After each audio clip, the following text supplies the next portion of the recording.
हिमाचल प्रदेश में पिछले 4 दिन से कोई भी कोरोना वायरस का नया केस नहीं आया।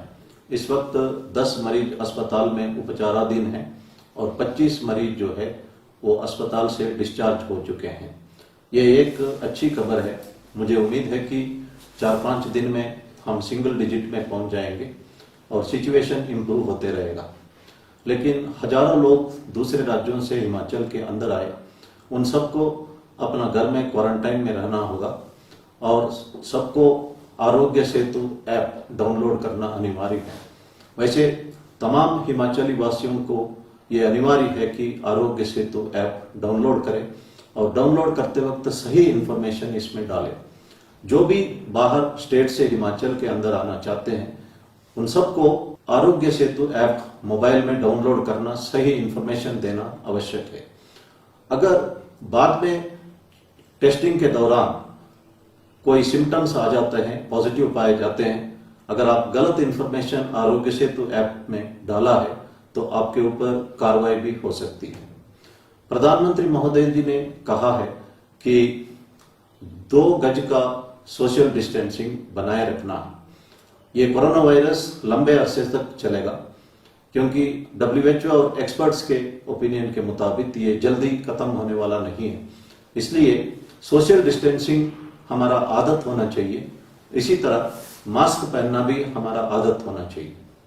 मैंने अभी भी देखा है कुछ लोग जो है मास्क नहीं पहनते या मास्क को सही ढंग से नहीं पहनते।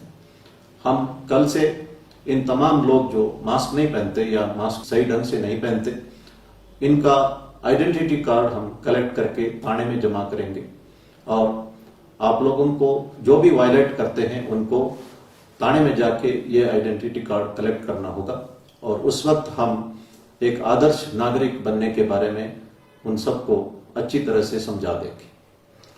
प्रधानमंत्री महोदय जी ने पुलिस के लिए कहा था कि एक सकारात्मक भावना लोगों में आजकल पैदा हो रही है क्योंकि पुलिस वाले दवाई पहुंचवा रहे हैं और खाना पहुंचवा रहे हैं और पहले पुलिस वालों के प्रति एक नकारात्मक भावना थी, वो धीरे धीरे बदल के एक सकारात्मक रूप लिया है।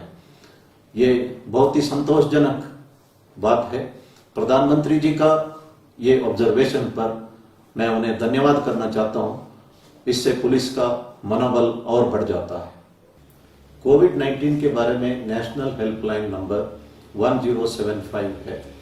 आपको अगर कोविड-19 के बारे में कोई भी सवाल हो, इस नंबर पर डायल करके आप पूछ सकते हैं। आंध्र प्रदेश के विजयवाड़ा में 2 ड्राइवर्स ताश खेलते खेलते कुल मिला के 40 लोगों को संक्रमित किया है। इसीलिए कोई भी ग्रुप गेम्स इन हालातों में खेलना उचित नहीं होगा। कुछ बच्चे ऑनलाइन गेम्स खेलते हैं जो डेंजरस साबित हो सकता है और बच्चों का जान भी जा सकता है। इसलिए पेरेंट्स को बच्चों के ऊपर नजर रखना आवश्यक है। साउथ अफ्रीका के केप टाउन में 2 गैंगस्टर्स गैंग वार करते रहे। जैसे ही कोरोना वायरस स्प्रेड हुआ, ये दोनों गैंगस्टर्स ने डिसाइड किया कि इस वक्त हम लोगों को फूड और मेडिसिन बांटेंगे और कोरोना वायरस खत्म होने के बाद आपस में लड़ने के बारे में सोचेंगे। हम लोग रीजन, रिलीजन, लैंग्वेज, कास्ट से ऊपर उठ के इस वक्त एकजुट होने की आवश्यकता है। प्रधानमंत्री जी ने कहा है कि घर में सीनियर सिटीजन्स, बुजुर्गों का विशेष ध्यान रखना है, उनका इम्यूनिटी के बारे में विशेष ध्यान देना है, उनका देखभाल करना है। Parents stand for pay rent. We should pay rent to our parents for all that they have done to us. उन्होंने हमें जन्म दिया, एजुकेशन दिया, लिखवाया, पढ़वाया, उसके बदले में हमें सोचना है कि हमने क्या किया। पेरेंट्स ने हमें जो कुछ किया उसका कभी हम असल नहीं चुका सकते हैं। जिंदगी भर हम सिर्फ ब्याज ही दे सकते हैं। उनको खुश रखना आवश्यक है। पेरेंट्स को सबसे ज्यादा खुशी तब मिलती है जब बच्चे कामयाब हो जाते हैं। हम लोग भी जब जिंदगी में कुछ हासिल करते हैं, सबसे पहले हम पेरेंट्स को सूचित करते हैं। पेरेंट्स खुश हो जाते हैं तो हम अंदर अंदर पूर्ण रूप से खुश होते हैं। जिनकी माँ बाप नहीं है वे सोचते हैं कि काश माँ बाप जिंदा होते तो हम ये खुशखबरी उनको भी सुना देते। इसलिए हम इस अवसर पर अपने पेरेंट्स पर विशेष ध्यान देना चाहिए। ईश्वरचंद विद्यासागर 1820 से 1891 तक जिए थे।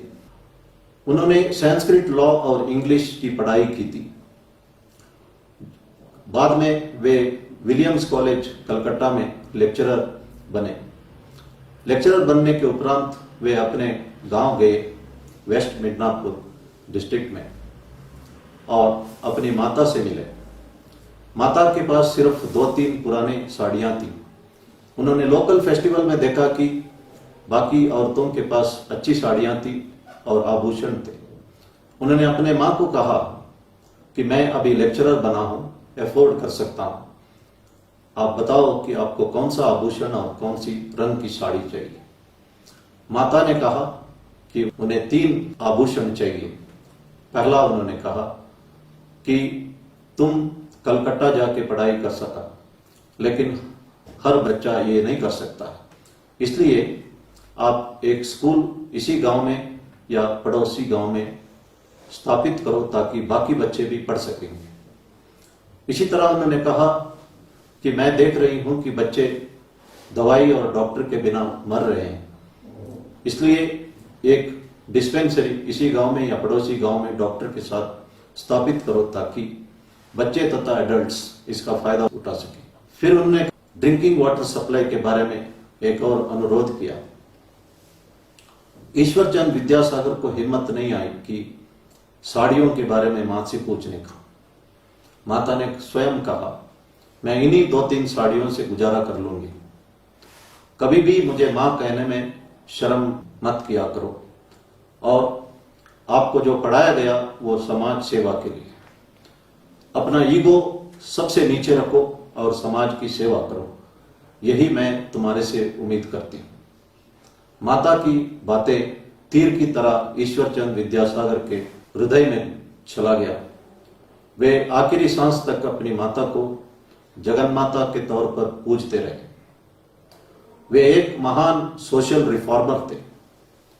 जब उन्होंने विडो रीमैरिज के बारे में लड़ाई लड़ना शुरू किया तो सबसे पहले अपना बेटे को एक विडो से शादी करवाई और उन्होंने कई एजुकेशन इंस्टीट्यूशंस एस्टैब्लिश किए। वे रामकृष्ण परमहंस के कंटेम्पररी थे और दोनों बंगाल के महान व्यक्ति थे और दोनों आपस में बहुत अच्छे दोस्त भी थे और दोनों एक दूसरे को सम्मान करते थे। श्री रामकृष्ण परमहंस जी के शिष्य महेंद्र नाथ गुप्ता मास्टर महाशय, जो यम अक्षर से रामकृष्ण परमहंस जी का बायोग्राफी लिखा है, वे भी ईश्वरचंद विद्यासागर के स्थापित किया हुआ हाई स्कूल के हेडमास्टर थे। ईश्वरचंद विद्यासागर हमेशा मां की बात याद रखते थे, अपने ईगो को हमेशा सबसे नीचे रखते थे। एक बार वे किसी कार्यक्रम में जा रहे थे तो रेलवे स्टेशन में उन्होंने देखा एक ऑफिसर कूली को ढूंढ रहा था। विद्यासागर जी ने समझाया कि इस वक्त कूली नहीं मिलेगा, ये छोटा बैग आप उठा सकते हो। उस अधिकारी ने कहा कि मैं अधिकारी हूं, उठा नहीं सकता हूं। ईश्वरचंद विद्यासागर जी ने उसका सूटकेस सर पे रख दी, अपना छोटी सी बैग लेके दोनों एक ही जगह पहुंचे जहां विद्यासागर जी ने उस समारोह में बोलना था और ये अधिकारी महान व्यक्ति विद्यासागर जी का बातें सुनने के लिए उसी जगह पहुंचा था। वे हमेशा माता की बातों को याद रखते थे और उसकी पालना करते थे। इस एग्जाम्पल से हमें सीखना है कि माँ बाप बच्चों को अच्छा संस्कार सिखाए और बच्चे माँ बाप का योगदान को जिंदगी भर याद रखें और समाज सेवा से ही जो लॉन्ग लास्टिंग हैप्पीनेस हमें मिल सकता है। इसलिए भगवान श्री सत्य साई बाबा ने कहा, अगर आप अपनी माता को रेस्पेक्ट दोगे, माता की सेवा करोगे, तो divine mother will protect you.